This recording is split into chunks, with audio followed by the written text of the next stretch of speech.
E estamos no ar! Este é o podcast Motorsport.com, edição 344, num oferecimento de Mint, Bitcoin e criptomoedas. Invista na Mint, a plataforma cripto do BTG Pactual. Ao nosso lado, ao meu lado, no caso, temos aqui Carlos Costa, mas ao nosso lado, agora sim, Eric, ao nosso lado, mais uma vez, Fred Sabino aqui com a gente. Ele que é a voz da consciência das transmissões da Band na Fórmula 1. Muito obrigado, Fred, mais uma vez aqui atendendo ao nosso convite para mais uma edição do nosso podcast. Tudo bem, Eric, Carlos, pô, banco novo, hein? Gostei de ver, ó, que beleza, estúdio novo, dá pra ficar vindo pra trás, aqui pra frente. Até pra dormir beleza, aí, se você quiser, a gente vai te acordar, mas... Não, eu tomei um cafezinho, acho que dormir não... Dormir não vai. Acho que não vai ser tão chato assim. Não, pelo amor de Deus, eu espero que não, e a galera que tá acompanhando a gente aqui, por favor, não nos abandone. Só chame a galera para assistir, mais gente para assistir a gente aqui e ouvir também. Fred, obviamente você como um dos da linha de frente ali das transmissões da Fórmula 1 na Band, obviamente a gente vai começar esse nosso podcast falando sobre as notícias das últimas semanas que agitou a Fórmula 1 aqui no Brasil especialmente, sobre a mudança ou uma volta à velha casa da Fórmula 1 ano que vem novamente com o Grupo Globo, né? Eu falo Grupo Globo porque envolve outras plataformas. Como que você viu isso, né? Desde o ano passado havia essa incerteza, quase que volta já para 2025 para a Globo, mas observando o Fred Sabino, observando todo esse movimento, o que você achou, né? Era previsível? Fred, me permita, antes de você começar, para quem não sabe, você trabalhou no Grupo Globo, né? Talvez não seja uma informação que muitos saibam. Exatamente, isso também. Bom, para poder resumir, mas, cara, com naturalidade, porque foi algo que se desenhou no ano passado, né? Toda aquela situação que acabou ficando na Band mais uma temporada. Cara, é evidente que gostaria de continuar trabalhando com a Fórmula 1, mas tudo bem, é uma questão de mercado normal que a gente vê com isso. Mas eu falo o que eu sempre falei aqui nas nossas entrevistas, né? Quando tava aquela de vai, não vai, ou então quando ficou e agora nesse momento, continuo trabalhando com total normalidade, com total empenho, dedicação para fazer o melhor possível, né? E é assim que foi e é assim que continua sendo. Então, nessas corridas que faltam, a gente vai fazer o melhor possível, como sempre fez, e tá tudo bem, vamos fazer melhor. Tem alguma coisa especial aí prevista para essa reta final? Você vai viajar para todas as corridas? Não. Não, eu fui a duas esse ano, mais por contingência mesmo, de necessidade, mas não tem nenhuma previsão, não. Vamos continuar trabalhando normalmente, como sempre foi, fazer essas duas corridas exatamente como a gente já planejava fazer. Tem corrida ainda. Tem mais meia temporada ainda. Tem muito tempo ainda. Já estão falando do ano que vem. Vamos aproveitar esse ano. É isso aí. A gente vai falar um pouquinho ainda sobre o ano que vem antes, mas só para a galera também deixar bem claro, né? O relacionamento hoje, Fórmula 1 e Band, tá tudo certo, tá tudo normal. Tudo beleza, tudo normal. Teve aquelas questões financeiras do ano passado, mas aparentemente, pelo que a gente apurou, tudo certinho financeiramente, tá tudo certinho. Não há o que reclamar. E quando que você soube? Você soube pela imprensa? Quando você soube que realmente a Fórmula 1 teria uma nova casa no que vem? Olha, na verdade, tudo indicava que seria esse o desfecho, mas a gente não sabia quando que ia ser anunciado, né? E assim, não foi uma surpresa propriamente dita, mas a gente sempre, depois do que aconteceu no ano passado, né, sempre havia aquela pontinha, não, vamos esperar anunciar para ter certeza, porque não adianta nada a gente trabalhar com si, né? Si não, que nem a gente fala no futebol, né? Si não joga, né? Então vamos esperar e tocar o nosso barco normalmente, como a gente sempre tocou.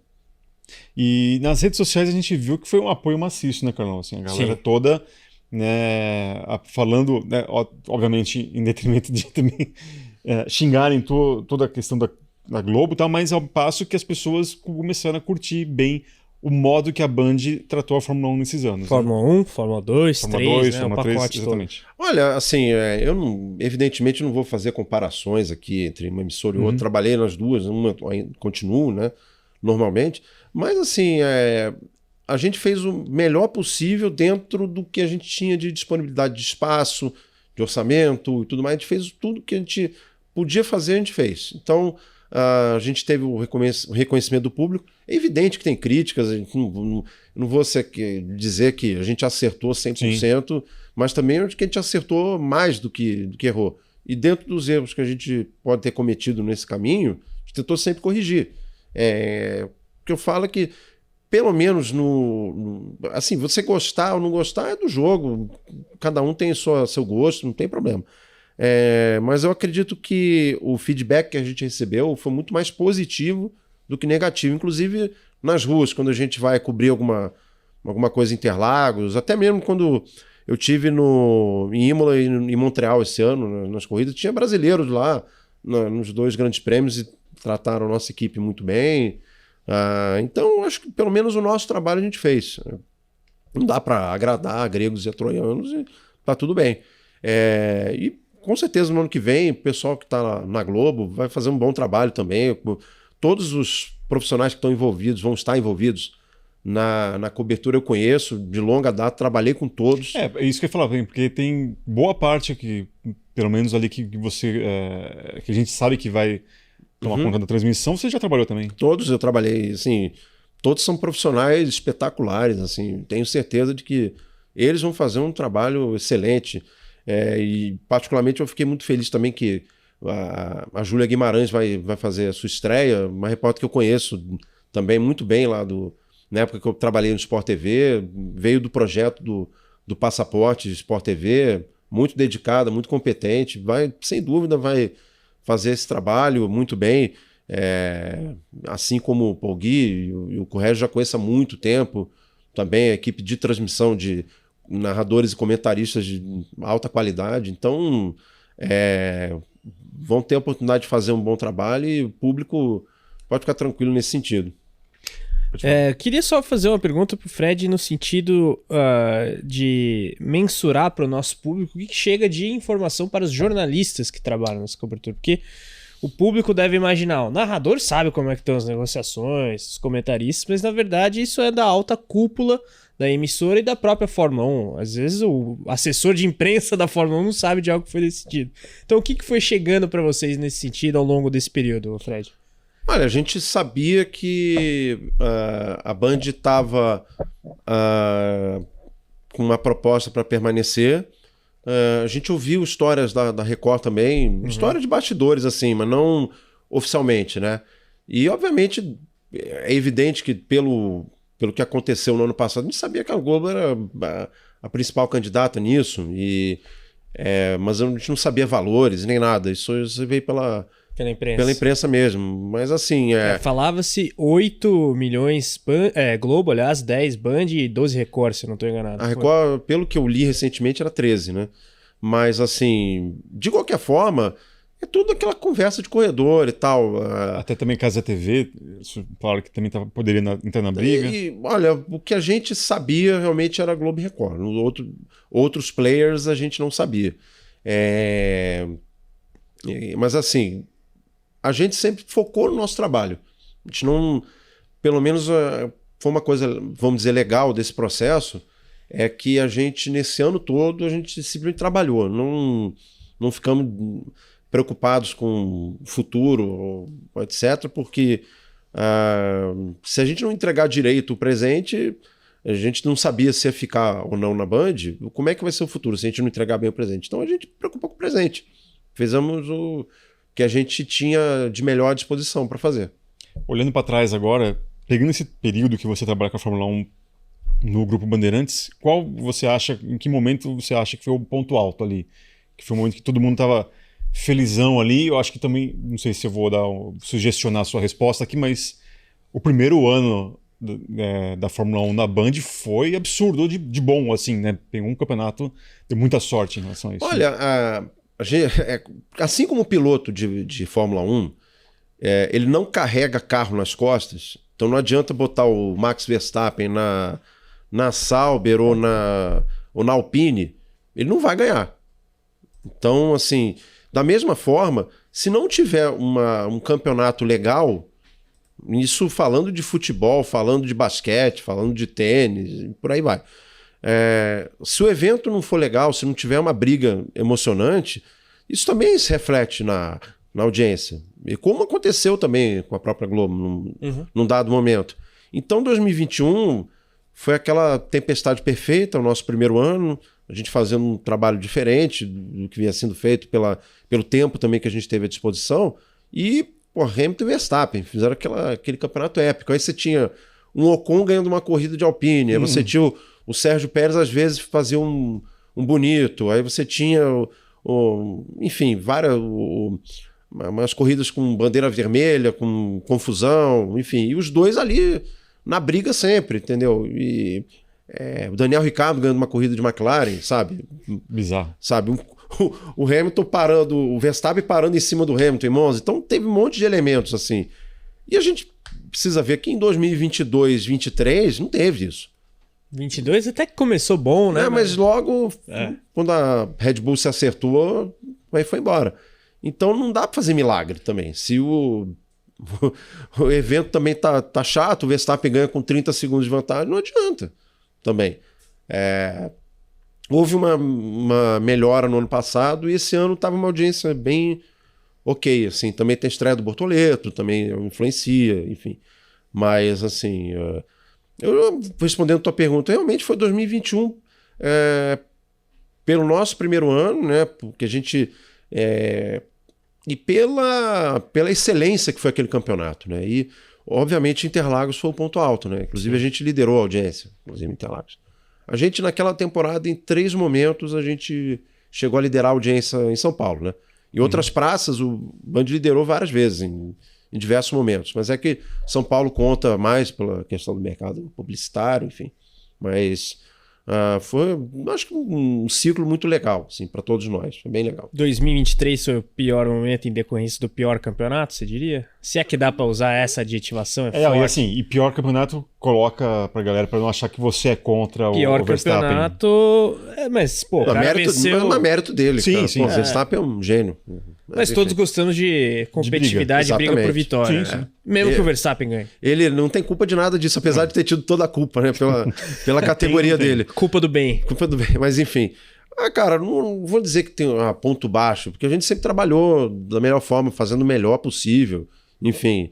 E óbvio que você tem um campeonato, você tem uma corrida, de quanto que o Verstappen vai ganhar hoje? Isso não é a melhor coisa do mundo, mas, cara, a gente, dentro do contexto, a gente sempre focou na corrida em si. Foi um campeonato de boas corridas, apesar de não ter briga por título. Mas... McLaren renascendo ali, tá no meio do campeonato. Aston Martin com o Fernando Alonso. Exatamente.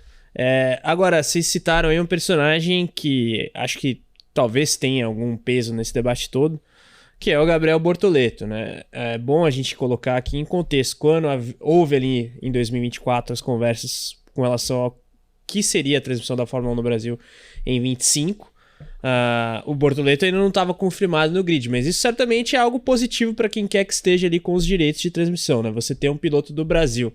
Como é que você vê, eventualmente, o fato dele estar confirmado impactando o interesse, não necessariamente quem conseguiu ou não, mas o interesse das respectivas emissoras em ter o produto, Fred? Olha, na verdade, em 2021, a Fórmula 1 teve muito perto de ir para o SBT, inclusive. A Band chegou na última hora e bancou ali e fechou. Depois teve o interesse a própria Record também chegou a ter um interesse em outro momento. Depois a própria Record voltou à mesa agora. Eu não acho que foi só o Bortoleto. Eu acho que o próprio produto Fórmula 1 está num momento muito bom.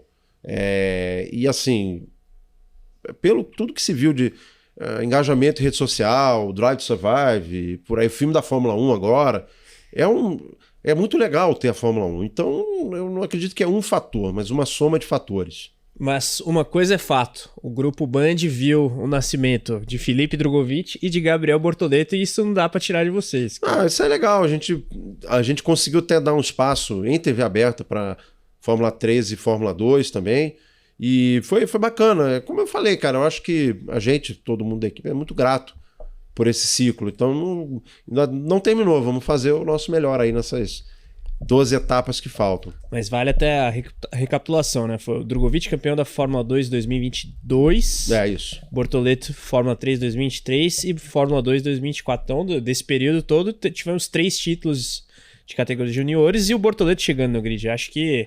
é muito legal. Desde essa perspectiva foi legal acompanhar também a jornada deles todos. Sem né, dúvida. E ouvi-los sempre, sabe? Ter a oportunidade de conhecê-los melhor, né? Nos bastidores, enfim. Ver realmente esse crescimento. É bem legal. Perfeito. Eu quero agora passar um recado muito importante para você. A gente sempre fala aqui de velocidade e o mundo dos negócios, dos investimentos também é assim e não poderia ser diferente com a Mint. Lembrando que Mint se escreve com M-Y-N-T. Você baixa já o seu aplicativo e já tem possibilidades de investimento e também de toda uma assessoria do pessoal da Mint, que faz parte ali do BTG Pactual, né, Carlão? É isso aí. A Mint, a plataforma cripto do BTG, como você bem explicou, te dá ali uma série de opções de investimentos em criptomoedas, incluindo Bitcoin, a principal delas, mas você tem pools de criptomoedas, coloquemos assim, com o seu perfil de investimento adequado ali às opções discriminadas no app, né? Um mais conservador, um pouco mais sofisticado, então você tem ali não só o Bitcoin, conforme dito, mas Ethereum, Solana, enfim, outras criptos também. E uma das atrações bem interessantes do aplicativo da Mint é o modo inteligente, que reequaciona o seu percentual em diferentes criptos quando você faz esse investimento num pool de criptos. Então, eu recomendo. Tenho tido bons retornos, na casa dos 30% desde o final de abril. Então, de fato, é um negócio que funciona e assim, é muito fácil de operar, além da rapidez que o Eric mencionou. É muito fácil, até para mim, Carlos Costa, que eu sou uma negação com tecnologia, é tudo muito fácil. Para mim, eu sei muito bem como que estão os meus investimentos, além da segurança, né? Então, fique ligado mais uma vez, link na descrição, QR Code na tela, Mint. Você tem ali toda uma opção, todas as opções possíveis ali e seguras, fáceis de lidar do mercado de criptomoedas. Você não precisa de mais um investimento tradicional. Você precisa da performance e inovação do mercado cripto. Ter cripto hoje em dia é mais do que estar à frente. É participar da maior revolução financeira tecnológica que o dinheiro já viveu. Com segurança para você explorar novas formas de investir. Conhecimento para confiar nas suas decisões. E credibilidade de quem leva a inovação até você.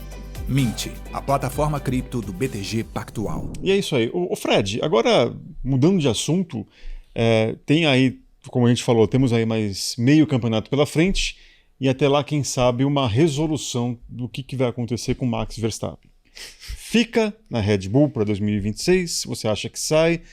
Vai para a Mercedes se sair? O que você acha dessa novela que estamos observando aí, que também tem agora, inclusive, a saída do Christian Horner na Red Bull? Olha, o último que sair apaga a luz, né? Porque foi brabo aí, né? Adrian Newey, Jonathan Whitley, agora o Christian Horner. Bom, primeiro a saída do Christian Horner. Sim. Ela não surpreende, mas surpreende o momento, no meio do campeonato. Isso aí meio que pegou de surpresa, assim, de repente ele saiu. O fato de ter sido logo depois da 12ª corrida, na metade do campeonato, me faz crer que havia algum gatilho no contrato dele de performance, porque a Dale Red Bull... Horner. Dale Horner. A Red Bull é a 4ª colocada no campeonato de construtores, muito atrás. É uma posição que ela não ocupa desde 2015. A 4ª posição. Então, já devia ter alguma coisa meio no... Assim, se ficaram com uma performance dessas, assim, não fica. E, obviamente, pelo desgaste todo que aconteceu no ano passado...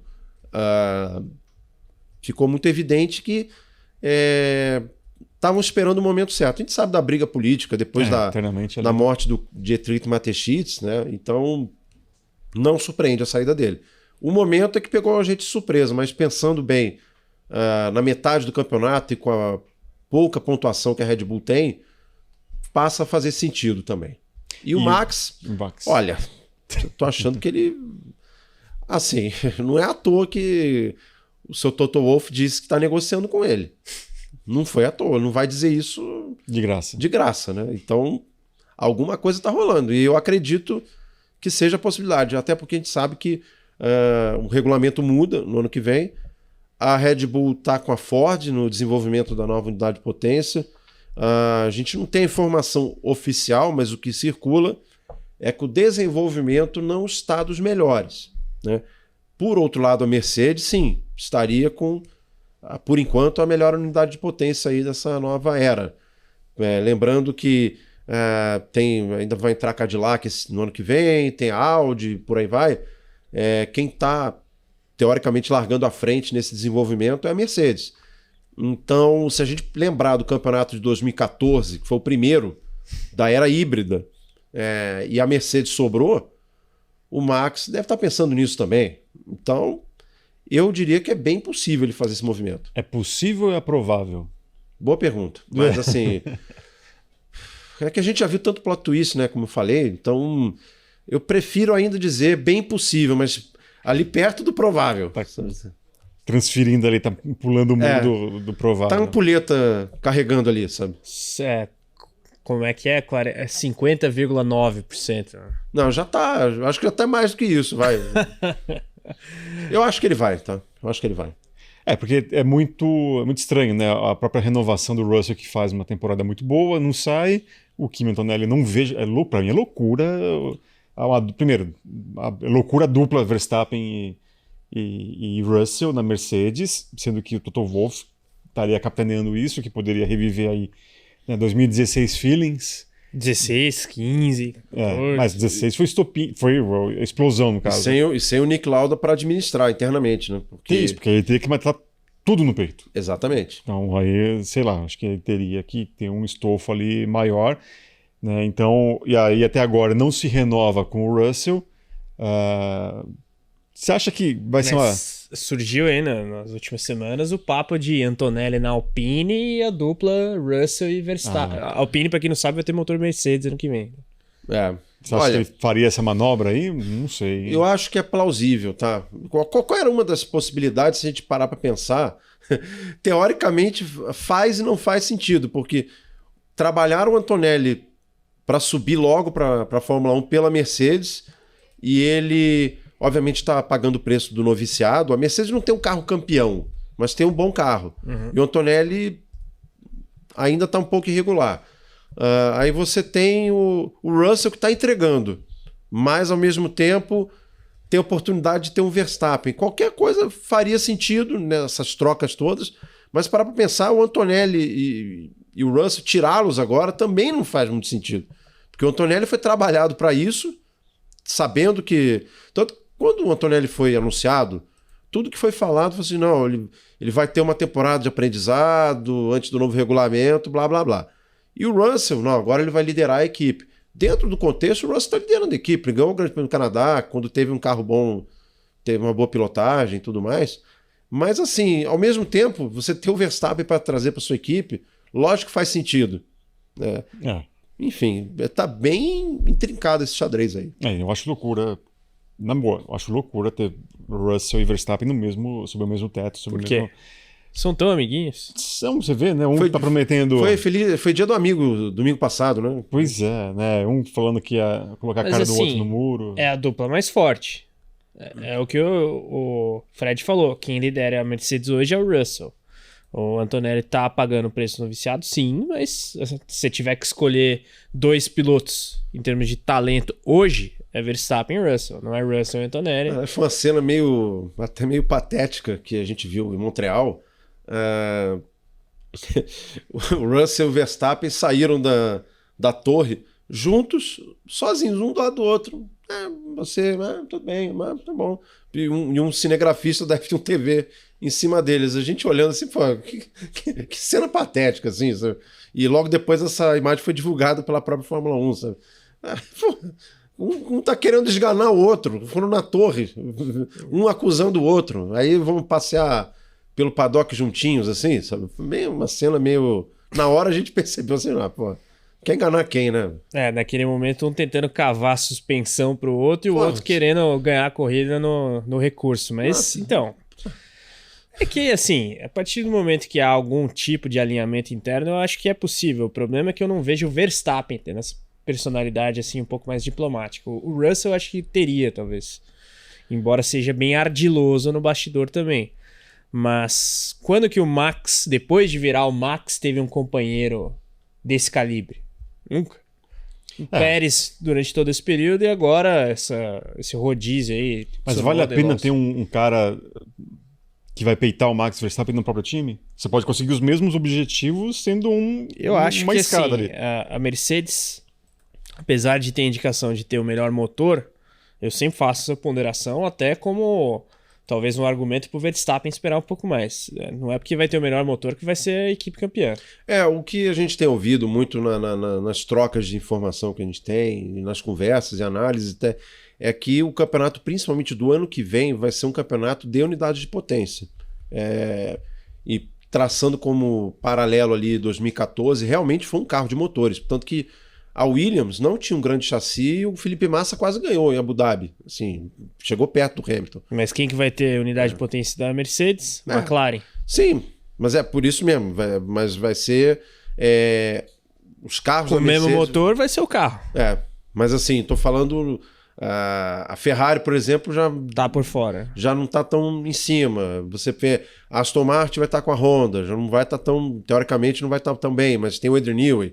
Mas assim, o que se fala realmente é que quem tiver com a melhor unidade de potência, isso vai fazer uma diferença bem importante. É que eu acho que talvez o Verstappen, dependendo do caos interno da McLaren, ele pode vislumbrar num futuro de maior prazo alguma coisa lá. Só que o problema de 26 é que é tudo muito no escuro, né? Você só tem a indicação Vamos combinar, nós estamos em 25 ainda, né?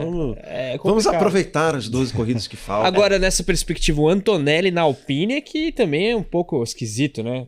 Quem Porque diria? Ele chega na Fórmula 1 na principal equipe, depois ele tem que dar um passo para trás. Geralmente, como foi com o Russell... Depois de ter sido preparado, né? Ter dado um salto, assim... Meio... Assim, é que duplamente... Para o Toto Wolff é um problema. Você meio que rebaixa o menino que você está preparando. E o que vai ficar sob o seu teto pode ser um inferno. Pode ser um inferno. Por isso que para mim não faz sentido. Melhor ele vai ter um desgosto agora de relacionamento em chutar, entre aspas. O George Russell, que o cara que ele apadrinhou aí há tanto tempo, mas ele, em tese, vai ter algo muito bem definido. O primeiro piloto vai ser o Verstappen, o segundo vai ser o Antonelli aprendendo a, quem sabe, um dia... O que está muito claro é que essa bola está no pé do Verstappen para ele chutar. Ele que vai definir se vai ser gol ou se ele vai tocar para trás. Esse que é o ponto. E se o Verstappen te desse o ok, qual que seria a sua definição aí? Verstappen Russell, Verstappen Antonelli? Olha, se o Toto Wolff tiver convicção de que ele vai conseguir administrar a equipe, por piloto, obviamente, Russell e Verstappen. O Antonelli é muito promissor, sim, mas ainda está aprendendo. Mas o Russell já é um cara consolidado, vencedor de grande prêmio e tudo mais. Então, agora, ele tem que administrar isso, chegar nos dois e falar, a equipe está acima de vocês, não batam no outro. Como o Lauda fez. No momento em que a situação descambou de vez, o Lauda segurou a onda. O Hamilton bateu no Rosberg, né, no Grande Prêmio da Espanha, e o Rosberg bateu no Hamilton na Áustria. O Lauda chegou para o Hamilton: você foi culpado na Espanha por isso, passado. Rosberg, você foi falar, não faça mais isso. E dali em diante eles seguiram o campeonato. Então, o Toto, se ele tiver a personalidade, a convicção de administrar essa situação, Russell e Verstappen. Tem que ser um excelente manager. Eu duvido que ele vai querer isso pra ele, cara. Acho que 2016 é assim. Então o que você faria na pele? Mas aí, obviamente, eu daria um valeu, obrigado pro Russell, que eu acho que é o que tá se desenhando. Senão já teria tido a renovação de contrato. A minha opinião é que é isso que está acontecendo. Que é muito... Porque, em tese, agora tá muito fácil para você renovar com o Russell. O cara tá felizão, tá tirando ali algo legal do carro. Sim, uma excelente temporada. Cara, quando começa a enrolar assim... porque algo tem... Mas assim, próprio... eu escolheria sempre os melhores pilotos para é que em tese mas sim. Mas a sua teoria faz mais sentido. É que assim, se realmente, no caso, é que aí depende dessa questão de como vai nascer cada carro, aí é nova hierarquia, se for nova realmente para o ano que vem. Mas se você conseguir os mesmíssimos objetivos, é a Mercedes Hamilton com Bottas versus a Mercedes com o Hamilton Rosberg. Você consegue os mesmíssimos objetivos e sem ter cabelos brancos, né, no final. Muito embora a Mercedes tivesse um carro superior, né? Mas quando a Ferrari deu uma incomodada, o Toto claramente optou pelo Hamilton. Sim, eu acho que era também Sim. o 17, mais 18, natural. O mais natural. É que aí depende da vantagem do carro. Que aí é... Agora... Aquela coisa também, a McLaren está com uma vantagem muito grande. O Zac Brown pode se dar o luxo de deixar a briga rolar, desde que, evidentemente, eles não façam... Não comece a quebrar carro. O que aconteceu no Canadá, causado pelo Norris, e quase aconteceu na Áustria, causado pelo Piastri. Piastri quase, se ele erra a freada mais um pouquinho, ele dava no... Mas isso tardiamente já aconteceu ano passado, né? Que foi a priorização do Norris. Aqui eles viram que dava para ganhar os 2 campeonatos, já era um pouco tarde e acabou... Mas eu acho que foi muito aquilo que a gente conversou aqui mesmo. Aqui nessa sala, na outra, no outro estúdio. A McLaren demorou para acreditar que dava para levar o de pilotos. Se ela tivesse escolhido o Norris desde o começo, não estou dizendo que seria campeã de pilotos, mas pelo menos empurrar mais um pouco a decisão. Uma briga boa. Exatamente. Agora, antes de chegar na McLaren, certamente será tema, até porque temos GP da Bélgica pela frente. Nesse caso do Verstappen saindo da... Se ele não sair, meio que fica todo mundo onde está, né? Acho que isso é ponto pacífico. Agora, se ele sair, a Red Bull vai ter uma grande incógnita sobre piloto, até porque o segundo assento está longe de ser uma garantia.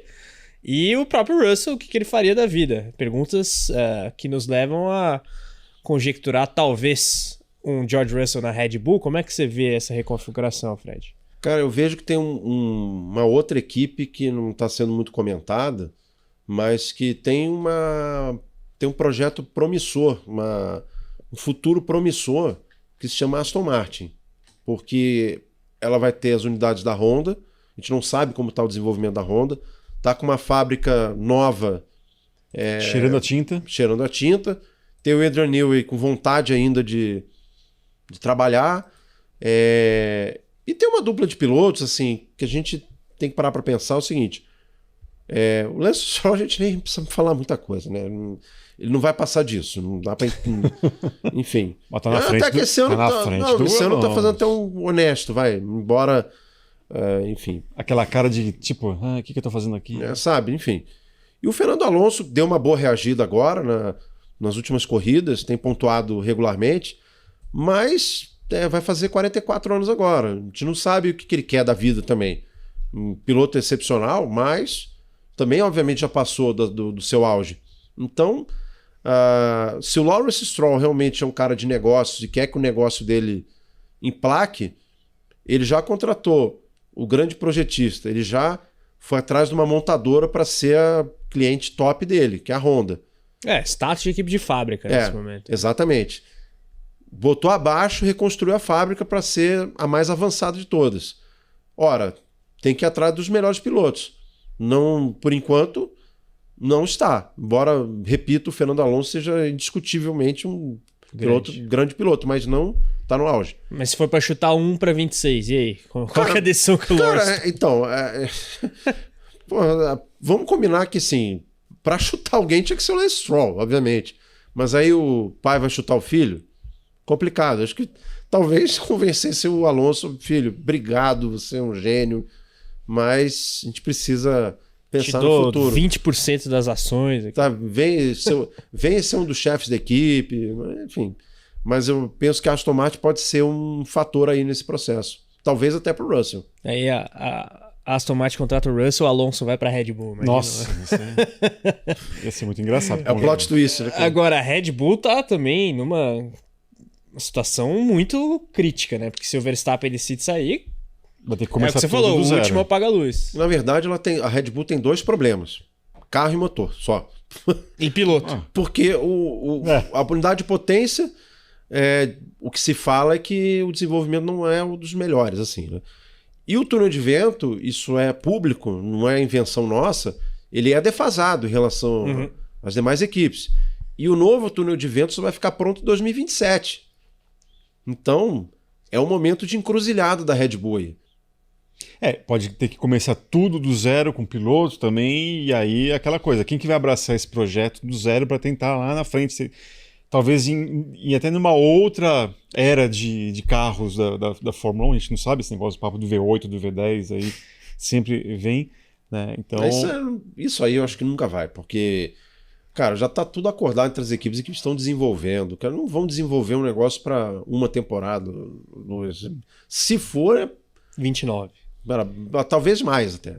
A questão é assim, no caso da Red Bull, será e que a Cadillac em tese entra em 28, né? Ela volta a ser competitiva ainda nessa era que vai entrar em 2026? E quem que vai abraçar um projeto desse que vai ser, no mínimo, a médio prazo? A verdade é que, na boa, a gente tenta contextualizar e ver, mas não dá para saber. A gente vê por aí muita gente querendo colocar a carroça na frente dos bois aí. Não dá para saber o que vai acontecer. E se a Ferrari estiver bem, estiver escondendo o jogo e parecer bem, entendeu? É que não dá para acreditar muito que se as coisas estiverem indo bem no lado da Ferrari, que eles vão esconder. Eles vão esconder o jogo que nada. Ali, meu amigo, ali alguém vai falar. É que é outro motor, né? Por regulamento. Sabe, então a gente não sabe. Não adianta também. Italiano não querendo falar? Duvido, hein? Olha só, a gente vai falar. Os jornalistas dos jornais teriam descoberto o Corriere della Sera, Gazeta e tal. Não, com certeza. Ali, né? Fato. Aquela turma ali que gosta de falar também da Juventus, da Itália, do futebol.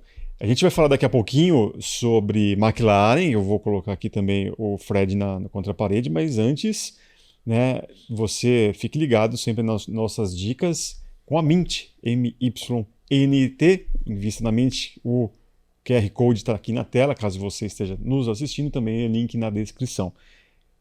Vamos falar sobre McLaren. A gente praticamente tem ali nos acostumado a falar sobre a parte mental de Lando Norris e tal, mas no final ele chegou para todo mundo e falou assim, ó, calem a boca vocês. Tô vivo no campeonato, ganhei as últimas duas, o outro aqui tá começando a fazer bobagem na pista. Se bem que você, em loco, viu uma belíssima bobagem do Norris, mas como que você vê essa briga? E aí, sem muro, por favor, quem que leva esse campeonato? Vai ser um corte para justamente o dia que caso você errar, a gente vai colocar nas redes sociais. Vai ser aquele que fizer mais pontos. Aí sim. Boa resposta. Ótima resposta. Olha, eu ainda acho que no longo prazo o Piastri, ele para mim ainda não diria muito, mas um pouco favorito.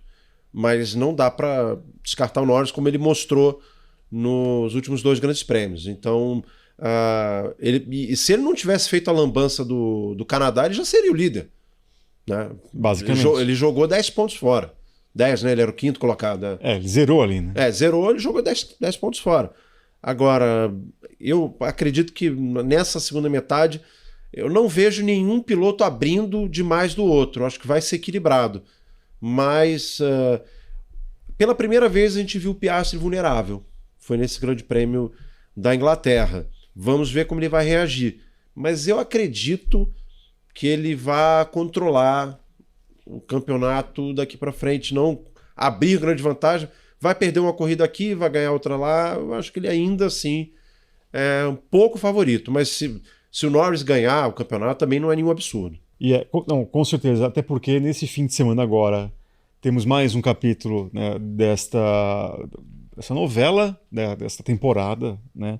E com corrida sprint, Carlão, o que você imagina aí que deve rolar aí, além da corridinha de sábado que a gente tanto gosta? Um horário maravilhoso para comparecer aos estúdios. Possivelmente com chuva.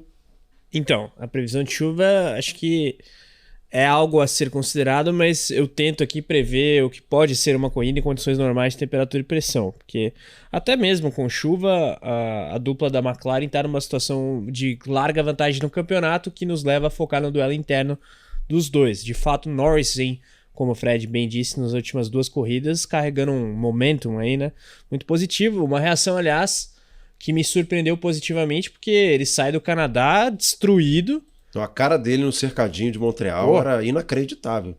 Inacreditável. Mas também a cagada que ele fez. Não, mas né? assim, cara, você viu o cara que não queria estar ali. Ele, assim, com um olhar meio esbugalhado, meio assustado, assim.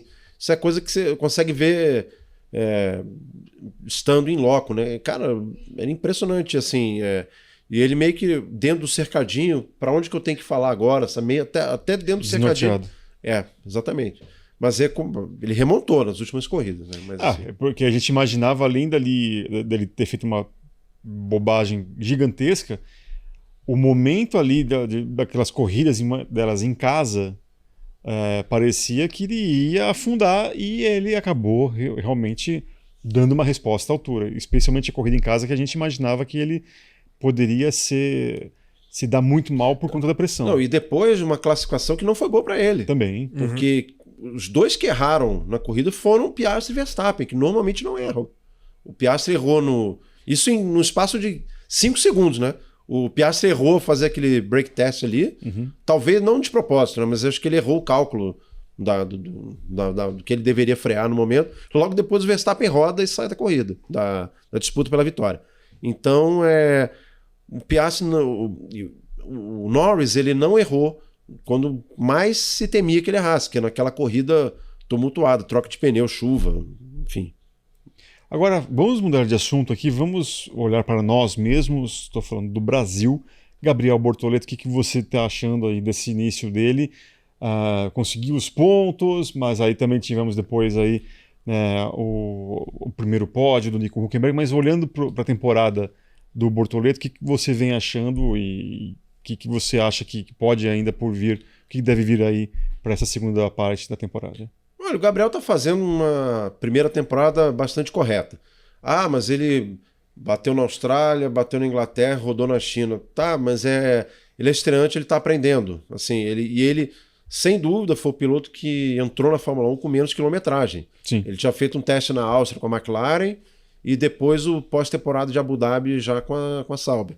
Então, ele está sendo forjado. Ele fez uma corrida com chuva na Austrália. A primeira corrida de Fórmula 1 dele foi na chuva, num circuito que é traiçoeiro e que não... Muita gente também se deu mal. Inclusive o Fernando Alonso, que é o agente dele, bateu, né? O Carlos Sainz bateu, enfim. E ele foi mais um que bateu. Uma hora vinha bem até bater. Vinha bem até bater na corrida. E tinha superado o Hülkenberg na classificação.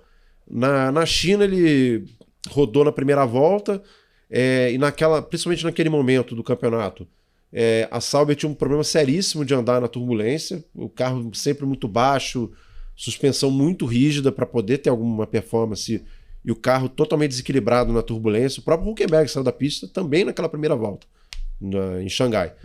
Nas outras corridas ele foi começando a completar as corridas, né? Enfim, melhorando. Se a gente parar para pensar em velocidade pura, ele está empatado com o Hülkenberg, né? São 6-6, né? Classificações, né? Contando as sprints, acho que está rigorosamente empatado. Nas normais também, está 6-6. Né? Então. Verdade. Então. Que teve sprint de Xangai, que o Bortoleto ficou à frente, e Miami, o Hülkenberg e no GP principal, o Bortoleto larga à frente. Exatamente. Então, em velocidade, você vê que ele já está no ponto. Em termos de quilometragem em corrida, ele está aprendendo. Mas numa corrida limpa que ele teve, ele conseguiu marcar ponto, que foi na Áustria. E aí por aí vai. Eu acho que ele está fazendo tudo direitinho. E o Hülkenberg, é bom que se diga também, mas o Hülkenberg foi ao pódio. Cara, ele é um piloto de... a gente estava fazendo a conta, era 239 a 12. É uma vantagem, né? E assim, foi uma corrida tumultuada e que a estratégia foi... Ele acertou a estratégia. No caso do Gabriel, e aí tem um outro ponto, na hora da volta de apresentação, o engenheiro que chega para o Gabriel e sugere a estratégia de largar com o slick. O Gabriel compra a estratégia. Mas foi sugestionado. Não é sugestionado. Isso é o papel do engenheiro. O engenheiro também chegou para o Hulk e falou: não, você quer o Quebec? Não, aqui está muito molhado ainda. Mas aí é o 239 a 12. Exatamente isso. Exatamente isso. E aí, 50-50, meio a meio. Metade do engenheiro e metade do Gabriel. Quando chega no cercadinho, o Gabriel mata no peito e fala: não, eu escolhi a estratégia. Então, você vê como que ele está conectado com a equipe, sabe? Ele mesmo admite as situações para também não causar uma situação desagradável. Então, cara, ele está fazendo tudo direitinho, com erros e acertos, ele está sendo forjado. E olha que ele teve motivos para reclamar de estratégias da Sauber nas etapas anteriores. Né? Exatamente. Múltiplas eu acho que o único ponto que realmente destoa, né, a gente até estava comentando isso na semana passada, né? Se você pega tempos, né, tem aquele cálculo do diferença The Race, média, né, average cap. Deu o embate aqui da tentativa de explicar o que é média e mediana aqui, com o Guilherme Longo, mas nesses dados, né, eles estão muito próximos e o que destoa realmente é só entre aspas, né, mas é a pontuação, né, do Bortoleto com o Hulk, porque na pontuação não mostra exatamente, é o placar que não demonstra como foi o jogo, né? Como está sendo a temporada dos dois.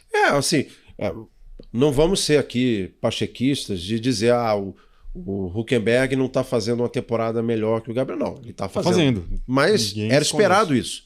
Quando a gente chegou no começo do ano, a gente projetou assim, não, o Gabriel tem que tentar nas classificações ficar o mais perto possível, tá empatado, né, na disputa de grid, e na corrida tentar aproveitar uma circunstância para marcar ponto e tal. Conseguiu já marcar ponto. Só que o 239-12 faz diferença numa corrida dessa. Onde que o Hülkenberg fez mais pontos? Austrália. Silverstone, Austrália. E Barcelona. Barcelona teve o problema do Verstappen ali, mas era o primeiro momento que a Sauber tinha as atualizações. Então, não é demérito para o Gabriel ele estar muito atrás do Hülkenberg na classificação. Ao contrário, acho que é mais mérito do Hülkenberg ter conseguido extrair essas corridas em que ele pôde marcar ponto. E também recai muito na experiência e no estofo do piloto para eventualmente contrariar alguma estratégia. Natural que assim seja também, né? E também é importante colocar aqui que a Sauber não está sabotando o Bortoleto, diferentemente do que muitos pensam. Acho que isso não existe. Qual que seria o interesse da Sauber de sabotar um dos seus pilotos? Vocês são muito inocentes. Pelo que a gente vê até nas conversas de rádio, sempre desde a primeira corrida houve uma preocupação muito grande da Sauber com o Gabriel da administração de pneus. Várias vezes ele tinha uma possibilidade de acelerar um pouco o ritmo, mas preste atenção nos pneus, cuide dos pneus, você está fazendo um bom trabalho. Não tá? Então, você vê como o planejamento é para ele aprender a administrar os pneus e aí para poder tirar o proveito depois. Tanto que assim, o Gabriel é uma aposta da Audi também. Isso é muito, muito claro. Assim, ele não tá. Tanto que assim. Não é uma temporada tampão, né? Não é uma temporada tampão, exatamente. E falando de outro brasileiro, o que você acha? Você acha que o Felipe Drugovich, Fred, pode puxar aí essa vaguinha na Cadillac? Né? São duas vagas, como diria Valtteri Bottas, né? São dois, né? Que belo assento, né? Um belíssimo assento ali. Mas você acha que uma dessas vagas pode ser do outro brasileiro? Quem sabe voltaríamos a ter dois brasileiros no grid da Fórmula 1? Seria maravilhoso. Olha, pelo que se fala... Quando você foi ao Montreal, tinha alguma informação ali que você conseguiu pescar? Não, Montreal não, porque tá focado em outras coisas. Mas assim, se eu pudesse casar um dinheirinho aqui, embora que eu não sou muito de apostas, assim, eu diria que eles vão pegar o Sérgio Pérez e o Mick Schumacher, pelo que se falou recentemente. Pelas notícias que a gente tem visto, essa seria a maior possibilidade dupla. Né? Por quê?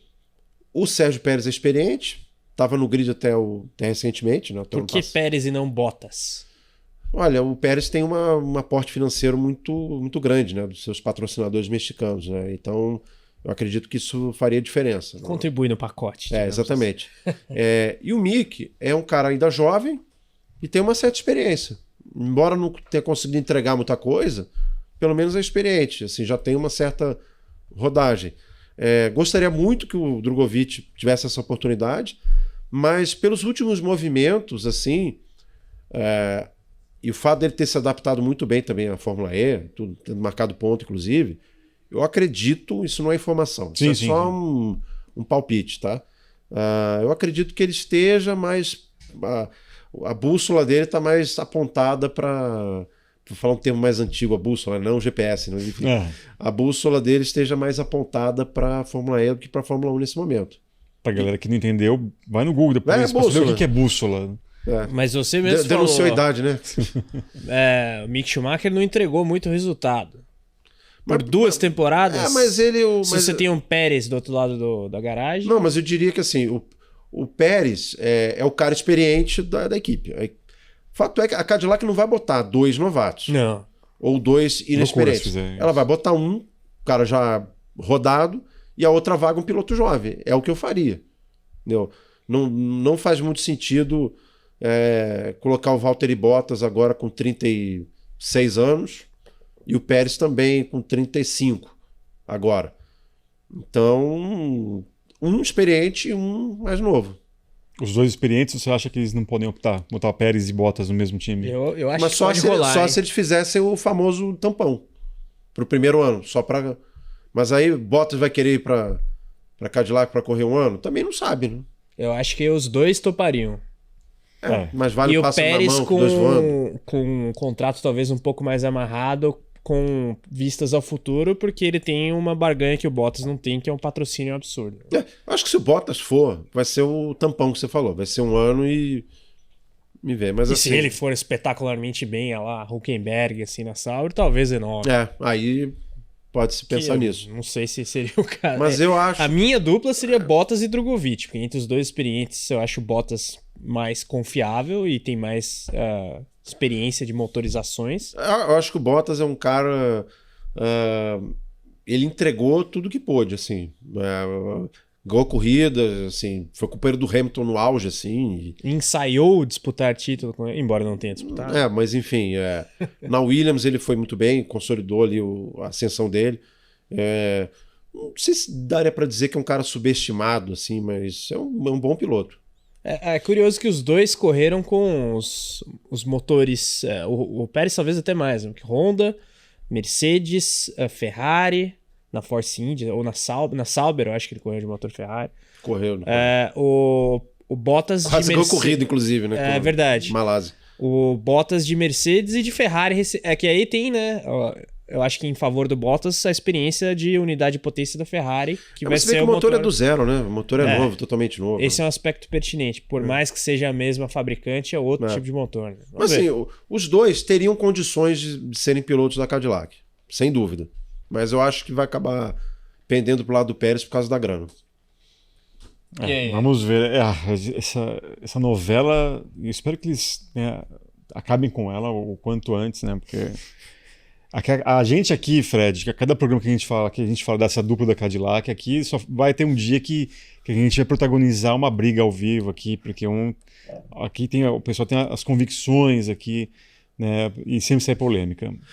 Você lembra aquela história do Piquet quando ele testou a Williams de suspensão ativa pela primeira vez? Assim, o Patrick Head chegou para ele assim: como é que tá o carro? Não sei o que, parece uma Cadillac. Aí o Patrick Head, parece uma Cadillac. Aí o Piquet, pois é uma M, joga para um lado, para o outro, não sei o que, tem muito o que fazer ainda. Então, aí ele trabalhou, né? E desenvolveu. Virou o que virou. E virou o que virou. E aí, será que o Russell não vai pintar na Cadillac? Olha que pode ser. Cada dia uma história, né? Não, tem até, falam até do Joe Guanyu, por conta até de ligações do empresário de com a direção da Cadillac, mas seria muito estranho, no mínimo, ver uma equipe americana que tenta fazer muito o que a própria Haas não faz, da questão do americanismo e tal, como no primeiro ano tem um piloto chinês. Aí se fala de Colton Herta, pela enésima vez se fala do Colton Herta, enfim. O Colton Herta tem que fazer o dever de casa na Tinha que ser, falta uns pontinhos para ele ainda. Tinha que ser o Palou, né? Não vai por conta de problemas com a McLaren. Agora, falando sobre um outro tópico que também se fala muito, a gente comentou aqui sobre o GP da Bélgica que acontece nesse fim de semana. Carlão e Fred, finalmente, depois de testes, a imprensa italiana empolgada, ou apreensiva talvez, a Ferrari vai começar a utilizar essa famosa suspensão traseira que parece ser a descoberta de outro mundo, né? Vem aí cercada, gastaram o resto do dia de filmagem na semana passada com os 2 pilotos, né? Agora será, Fred? Graças a uma suspensão traseira nova?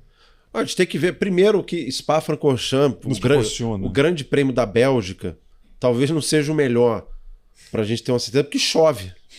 E vai ter formato sprint. Vai ter sprint. Só um treino, né? Só um treino livre. Então talvez a gente não veja o potencial total dessa nova suspensão. Talvez na Hungria. Que geralmente não chove, né? Normalmente não chove, é um circuito que precisa de muita tração também. Tem zebra na pista, então... Alguns bumps aqui a rolar. Precisa ver... Tem a administração de pneu, é crítica lá. Então talvez na Hungria a gente veja o potencial. E Hungria é uma pista que o Hamilton domina. Né? Sim, tem isso também. Pode ser uma boa notícia aí, né? Aí eles vão se encher de esperança achando que era a suspensão traseira, não, mas o talento do piloto, que sabe os atalhos do lugar. Não, a Hungria é uma das pistas em que o talento fala alto, né? Pela característica do traçado. Mas olha, não sei não, eu não vejo bala de prata para essa Não, bala de prata, até no fim de regulamento, eu acho difícil. Tem a questão da alocação de recursos, setor sanitário e tal. É engraçado, porque a gente vê toda semana aí o pessoal da Itália com uma esperança renovada aí. Não, vocês vão ver agora... Que nem a imprensa que cobre o Flamengo, enfim, tem algumas similaridades aí. Pois é. Se sentiu atingido agora, Fred? Não, mas é isso mesmo. É do rumo a Tóquio até... Segunda divisão. Em questão de dias, assim. É isso aí. Carlão, nesse fim de semana nós tivemos mais uma etapa da MotoGP, República Tcheca, Brno, você fala assim, Brno, né? Se tivesse um U ali seria Bruno, né? Mas enfim.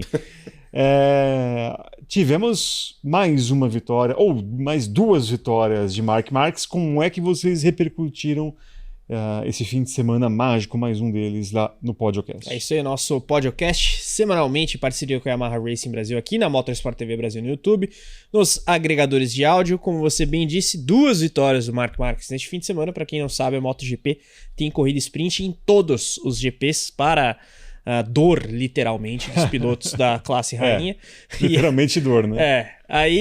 Mas no fim das contas, apesar de algum caos ali com a própria Ducati de Marc Marquez e Pecco Bagnaia na sprint, o fim de semana foi de amplo domínio da marca italiana de Borgo Panigale. O Bagnaia fazendo a pole, mas definhando na sprint e acabando tendo uma corrida tímida na prova principal, para dizer o mínimo. O Marc Marquez, por sua vez, largando segundo em ambos os grids, quali define grid da sprint e da corrida principal. Ele venceu as duas, teve que remar um pouquinho na sprint, mas foi completamente dominante na prova principal lá em Brno. A gente falou disso com Fausto Macieira, comentarista mundial de moto velocidade nos canais ESPN. Dá um confere.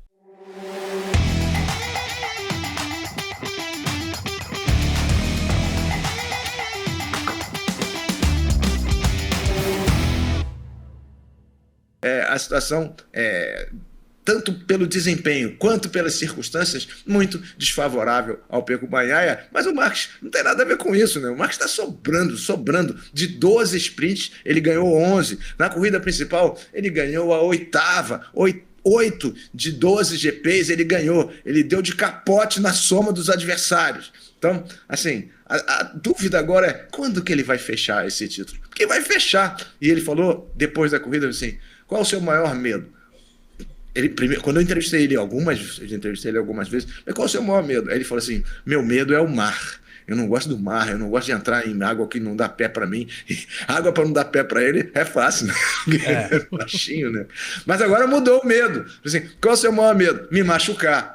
Porque isso foi antes do tombo, que fez 5 anos essa semana, né? O tombo dele lá em Jerez, que condicionou a carreira dele. E ele disse assim, outra coisa que ele falou interessante, eu não posso, depois do acidente, pilotar agressivamente por muitas voltas. E lá tinham 8 curvas para a direita. Então, é o lado sequelado. Ele fala que é o lado sequelado, as pessoas ficam, você fica falando que é o lado sequelado. Ele fala, não sou eu que falo, ele fala. E ele falou ontem, de novo, eu não posso pilotar agressivamente por muitas voltas. Então, o Bagnaia largou bem, ele ficou ali, tentou passar, o Bagnaia repassou, quando o Bagnaia repassou, o Bezzecchi passou também, e aí ele ficou ali olhando, vendo como é que estava a situação. Claro, com essa vantagem que ele tem na pontuação, ele vai arriscar o quê? Vai pilotar agressivamente por muitas voltas? Nem por poucas voltas, não precisa. Né? Ele está numa fase esplendorosa, tem a melhor moto, é o melhor piloto, então ele não precisa, ele está numa faixa, como é que é? Né? Zona de segurança, ele está na zona de conforto.